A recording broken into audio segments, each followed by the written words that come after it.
Welcome to Genius or Junk with me, your host, Jim Fowler, where we invite a guest to debate whether an item is doomed to oblivion or it belongs in the genius vault. Only the most deserving innovations will stand the test of time. But do you agree with their choices?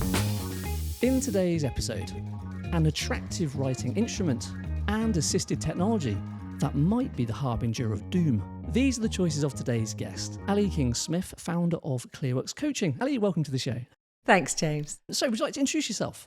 Sure, I'm Ali King-Smith. I'm founding director of Clearworks, and since 2013 we've been working with leaders, developing leadership talent, shaping cultures and behaviours within, particularly in STEM and biotech organisations. Fantastic, and we'll find out more about what Clearworks do a bit later. But you're here for Genius or Junk, so you've got two items, one to go in the Genius Vault and one to go on the Junk pile of history. So, Ali, what was your first one? I believe it was invented in the 10th century, maybe in Egypt, possibly. And Leonardo da Vinci might have used one. So what is your genius item? It's the fountain pen. The fountain pen transformed writing from a messy chore into a smooth, reliable experience. Early pens, used for centuries, required constant dipping into ink, often smudging or spilling. By the 19th century, inventors developed self-contained reservoirs, allowing ink to flow evenly through a nib. What started as a simple ink vessel became a tool that shaped how people wrote, communicated, and expressed themselves for generations. So, the fountain pen. Why?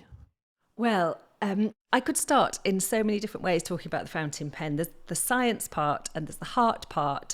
So if I just choose one of those to start with, the science part, when we're writing with a fountain pen, something different happens in our brain that doesn't happen when we're tappity-tap at the computer. Is that something that's been kind of proven? Or is that, Yeah, Oh, wow. absolutely. The neuroscience shows different parts of the brain. So the motor cortex, when we're holding something nice in our hand and we're writing with flow, the motor cortex, which is about movement, engages. So that means thoughts come out more easily, creativity is likely to flow. That the link between thinking with our hands and actual new thoughts is obviously tight, and that they have put probes on the brain and found that. Also, the parietal cortex, which is about emotion and feeling, that's also fired up. So it's all very well going over to the computer, and obviously computers are fantastic, and we can cut and paste, and we can work at speed, and we can replicate and so on. But the joy of writing in loopy handwriting with a beautiful fountain pen is an entirely different kettle of fish.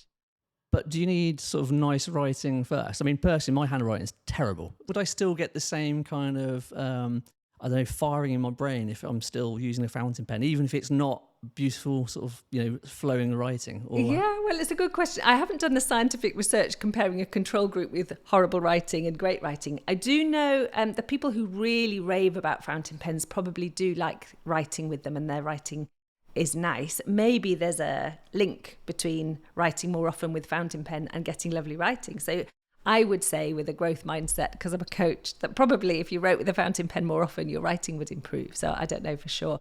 But certainly, interestingly, on Saturday, I was at a party and spoke to a friend of mine who is an author. And I was telling her I was about to come on this podcast. And she went off about her fountain pen.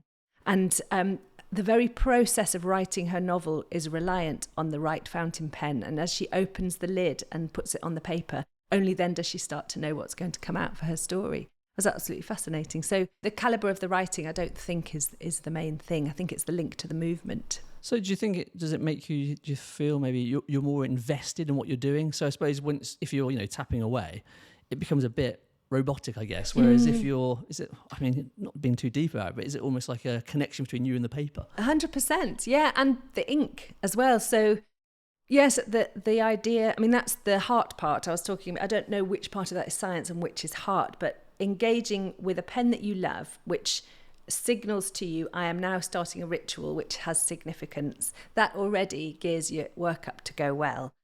And there's lots of writing and reading at the moment about the word upgrading. So rather than just doing our normal thing, using our normal Bic, there are other biros out there. Other rubbish biro available. If we sit down with a beautiful pen and a beautiful piece of paper and we intend to write something great, it's more likely to feel different and to result in something different. So I'm often working with clients to check that they are upgrading, that, you know, in their lives they are expecting a normal day to be an amazing day. I mean, there could be something to be said for it. I was doing some research and they were saying that with the fountain pen, if you keep using it, the end actually starts to get worn to your sort of specification, just how you pressurize it and stuff like that. So do you think there might be something to do with that as well? It's just becoming more of an involved process. Yes, it belongs to you. Well, certainly my husband picked up my fountain pen to write a shopping list and I nearly blew my top because he didn't understand that it was my pen. So yeah, the more you use the pen, the more it will feel like your pen. But also people are very particular about which fountain pen. So people get very attached to different nibs and different styles and width of stylus and all of that.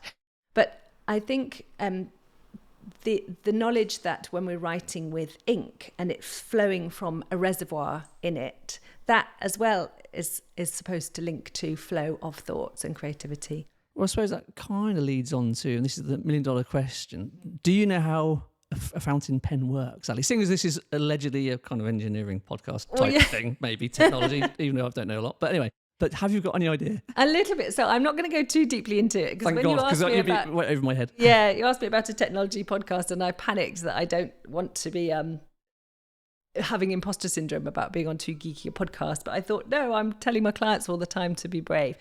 My understanding is, as far as there is a reservoir of ink and capillary action pulls it to a nib.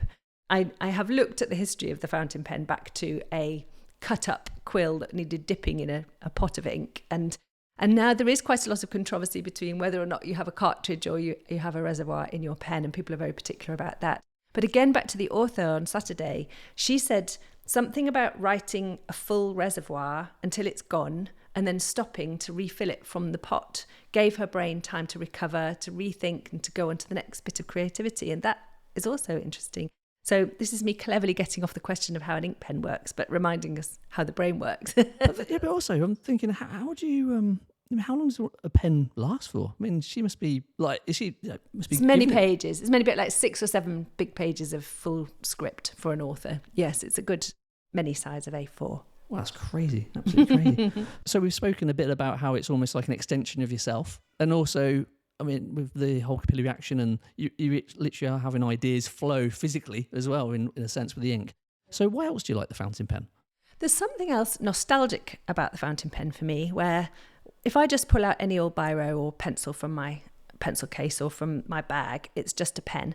When I sit with a fountain pen, it takes me somewhere special, which is from childhood, from writing nice stories, it's from special days. There's something really lovely about writing with a beautiful pen. I guess a petrol head might say the same about a beautiful car, or a runner might say the same about their running spikes. So there's something special about having a great piece of equipment which is beautiful. And certainly the more you get into fountain pens, the more interesting they become in terms of choosing which one. But there's one here I found called the Preppy. I should get your podcast sponsored by Preppy. They are about £5 and the nibs are gorgeous. So it's not like it's an exclusive thing. It's a way of upgrading your morning just by spending £5 on a pen. What do you think as well? Is it, you hear about like David Cameron having a shepherd's hut to write his memoirs in. Is it? Do you think it's kind of like a small version of that? It's like by using a fountain pen, you're almost saying, right, you're being disciplined, going, right, I'm now going to write. Yes, probably. Is that, do you think that's part of it? Or? Definitely. I'm now in writing mode. Yeah, for sure. But also if you think about if you go somewhere incredible to buy something very expensive, if they handed you a pen to sign the paperwork and it was nibbled on one end and had the lid missing and wasn't a very nice pen, you'd feel different. I'm sure if you signed on the dotted line for a Porsche, you'd be signing with a Mont Blanc pen. So there's something about that, the attention. Well, I suppose also I think is that the sort of presidents famously, don't they when they sign something in, they have about like 30 pens they sort of hand around, which I never work out how that actually works, whether they do it 30 times or whatever really. Yeah. But also, do you think, I remember when you told me you were going to talk about the fountain pen, you also mentioned that it's also a kind of, we're going to this digital world. Is this a piece of analogue technology that we still use? Do you think that's important that we still keep hold of some of these technologies? I think so. There are things that writing in a pen, it doesn't have to be a fountain pen, but a pen with ink in it, which helps memory, for example. So if you think about if you wrote your diary with different coloured, I've got an appointment at 3:00 written in red and I've got something underlined in green, your brain can hold that information differently from our Microsoft calendar online. So there's something that's being lost if we stop writing on paper. It may not matter, then we may decide that digital's fine and all of that's good, but it feels very significant to me. And I think it'll probably link to my junk item as well at some point, but I think we shouldn't accidentally lose some of these things that make our brain work brilliantly without thinking about it really carefully. Fantastic. So I'm interested to explore this whole analogue sort of technology that we should preserve. I'm just when you think about your thoughts on some of these. So with the analogue sort of technology that we should be keeping, I mean, there's, for example, how do you feel about things like vinyl records? Are you a big fan? I am a big fan. Obviously, they warp, they're harder to look after, they take up more space, and they're gorgeous, aren't they? I mean, I think that's quite a nice analogy to a fountain pen. It's a bit more faff, but it does make me wonder sometimes if the pause and the faff and the lovely cloth you need to clean the vinyl record, all of that slows us down and is good for us. So a lot of the leaders that we're working with are absolutely on their knees tired. And just, what if they got their vinyl record out and they looked after it properly and they put it back in its sleeve? And I don't think I ever did in my teens, put them back in the right sleeves. But if we looked after a vinyl record collection, it's symbolic somehow for the pause and the care that I personally think is an important thing that needs to be preserved. So do you think also that, because obviously you have a lot of audiophiles that swear that vinyl has this warm sonic quality and things like that. I mean, personally, maybe I'm too digital. I'm a bit like, I don't really, to me it sounds the same. Sorry, I'm going to get lots of hate now. But so do you think it is more the sonic quality, or like you say, do you think it's more the kind of almost like nostalgic, or it's kind of like I suppose taking the time to kind of the ritual of putting the record on? Do you think that's almost more important than the sound? I think it's both. It's both. I think probably the quality of the vinyl relies on the quality of the speakers that you've got. I'm sure we can't always pick up on that great sound, but that crackle of putting on a beautiful old record, I don't think you can replicate it. I don't think it's better or worse. I just think it's a different kind of sound, which again has got some magic in it. And what about mechanical watches? Again, they're kind of, you could argue that digital ones are far better in from a technical point of view. But how do you feel about a big old clunky mechanical watch? Well, it's a really huge existential question, isn't it? Whether accuracy beats a tick-tock. And it's like comparing two things that aren't the same. You wouldn't wear a wind-up watch to be sure that you were accurately starting the news on the radio at the right time. But they have their place, I think. Probably I'd be more for a wind-up clock than a wind-up watch. I don't think I'm organised enough to make sure I'm wound up every day. But you'll notice I haven't got an iWatch on. I have got a face on my watch. But this isn't me trying to drag us back from the digital world. I mean, I wear a Garmin like anybody else to get the point-something seconds off my running personal best. But it's the not losing it by mistake that I'd like to be careful of. And on that perfect note, then I think maybe we should pause for the moment. So I think the fountain pen's definitely go in. I mean, if I had better writing, then I'd love to use a fountain pen, but I'm more biro, which, to be honest, I quite like using a biro. Doing lots of sketching with biros and things like that. There's something, again, about the feel of a biro. Certainly, and a pencil. There are plenty of people that would defend the HB pencil in the same way, and I was tempted to talk about that as well, so I just picked the one. But yes, using your hand to write instead of being on a keyboard, I'm all for that. Go for it. Fantastic. So the fountain pen's definitely go in the Genius Vault. And also, I mean, you've touched on some of the work you've been doing yourself. So why not, can you sort of explain a bit more about what ClearWorks actually do with the coaching? Yes. Yeah, and we're on the move. We're changing a little bit what we do. So we have, there's a great team of really seasoned executive coaches, facilitators, behavioural psychologists, all really focused on developing leadership talent. And over 2025, really, we've been making sure we're honing our muscles, honing our skills for the next gen or for the next chapter in the world. And I was noticing and wondering if it was just me, but the conversations that were coming to coaching were getting deeper, broader, more existential in nature. And certainly leaders were holding a lot of concern, a lot of exhausting energy, trying to support teams. And so do you find, is there certain triggers why people get in touch with you? How does it work from a client point of view? At what point, if I was a potential client, or what are your potential clients in one sense? When should they be sort of almost like getting in contact? Great question. So sometimes there's a trigger that comes externally. So we're noticing that investors, as they give their first or second round of funding to scaling companies, they say, you can have this money and all of the lead team need to have some executive coaching for the first year. And for us, that's really exciting work because they're taking off, they've just got the funding, they've got all the thinking in the world to do. That's great work for us. Often a leader will have been told by several friends, I think you might get a lot from a coach, and they've thought, I'm fine. Is that a backhanded compliment? Well, it can be a backhanded compliment, or it can be a backhanded concern. So somebody just thinking, I don't know why you're doing this all on your own. See if it might be helpful to work with a coach. So they've thought about it for a while. In our favourite sort of work, the coaching isn't at all remedial. It's a badge of honour. You know, people get an executive coach when they're ready to do some really great thinking about their next step and what they want to do. So it's either a leader working on their own thinking, or they've got a lead team and they're trying to build that lead team. So sometimes it's a leader saying, right, get us together, help us work out how to communicate what we're doing to the rest of the organisation. And then there's one other time which we really get pulled in quick, and that's when something comes together. So an acquisition or a merger. So I did some really interesting work some years ago where one of the great big organisations whose name you would know, that's famous for working fast and fierce and rewards angry speed, should we call it, acquired a beautiful, crafty, creative, heart-led organisation. So you've got two lead teams who've both been very successful, and they've both been measuring things in different ways, trying to get them to come together. That facilitation piece, I would pride ourselves on saying you can have a conversation that you couldn't have if the coach were not there in the room.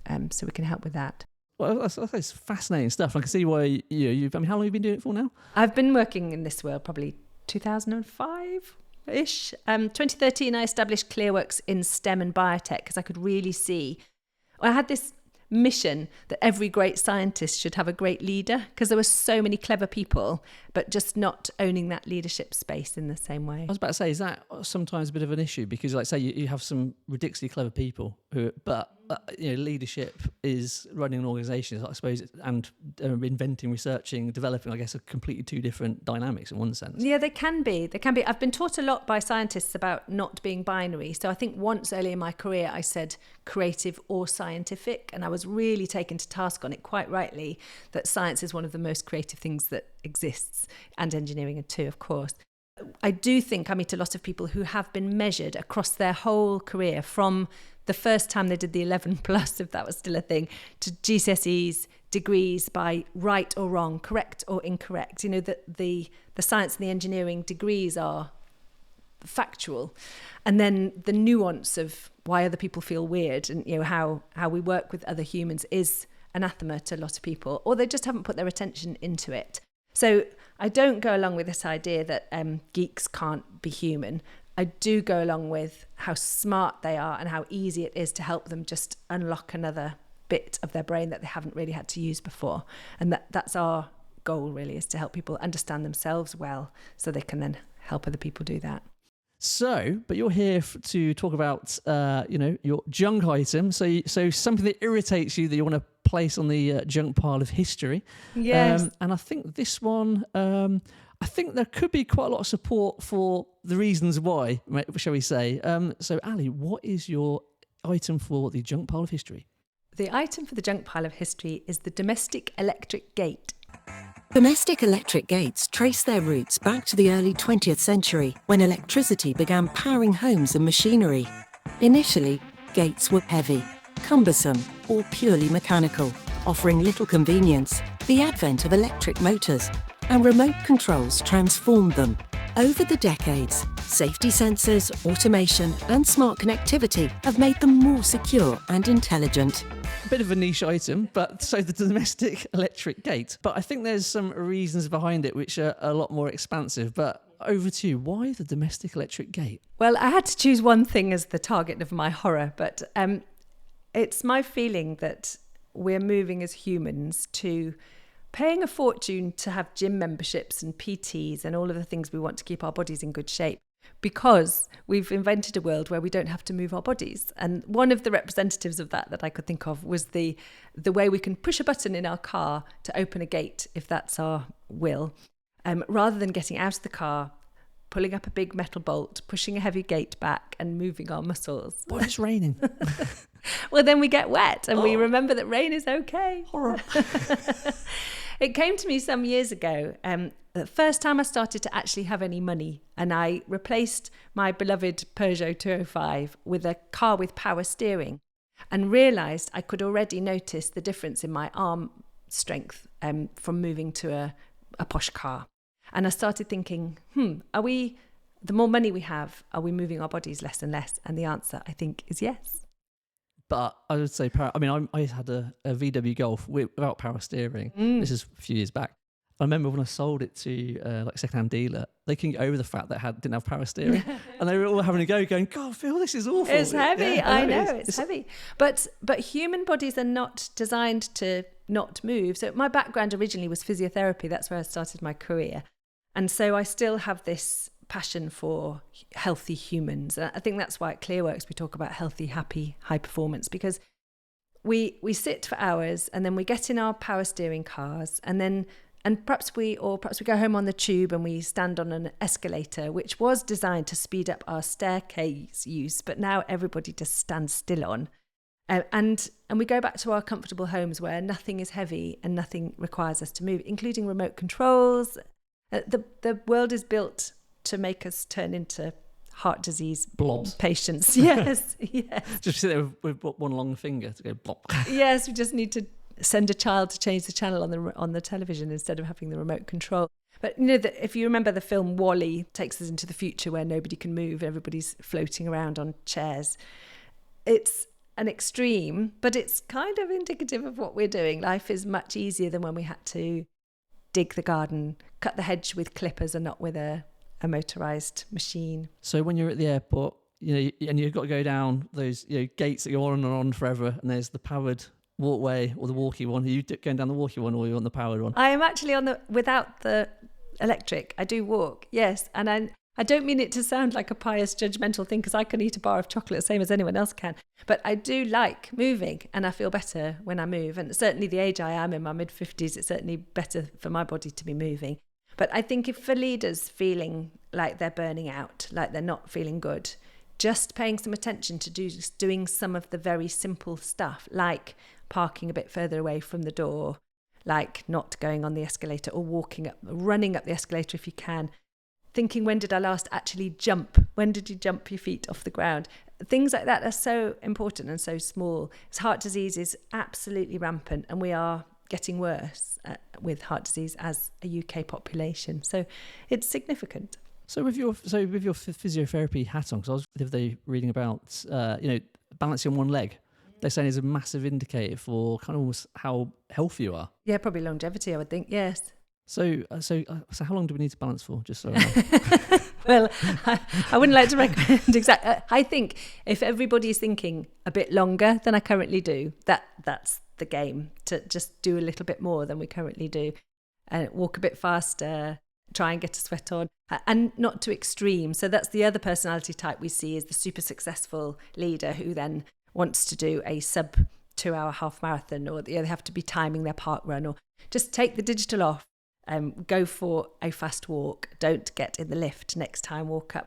Obviously, I'm talking about able-bodied not needing a lift. There are great reasons to have an electric gate and an electric elevator if you can't run up the stairs yourself. But I'm talking about the lazy ones who are not needing the help.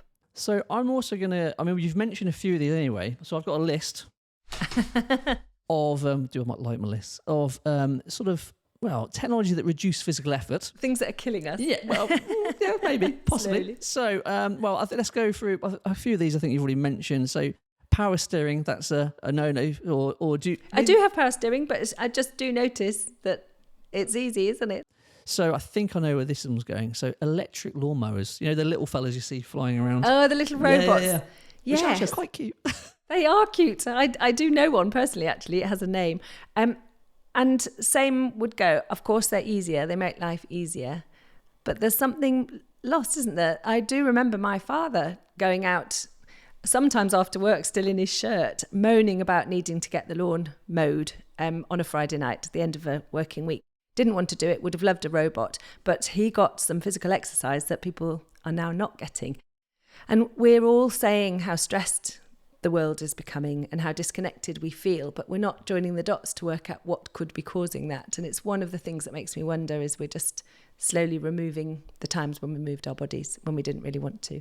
Also, I wonder though whether there is a bit of a kind of not sea change, but a reaction to all this, because I read somewhere yesterday that running it's gone massive. You know, just the whole. I guess you got the park run and stuff like that, and couch to 5K. But do you think that we're becoming more aware of this stuff because we've got so much technology to alleviate, especially physical effort or other things, that we actually go, you know what, we need to actually get off our butts and do stuff? Yeah, I mean, that's the key point, I think, really, is that we know we feel better when we do it. The loop that I'm trying to break is I speak to a lot of people who say, I would love to do the park run, I would love to have a PT, but I have no time. I'm traveling all the time.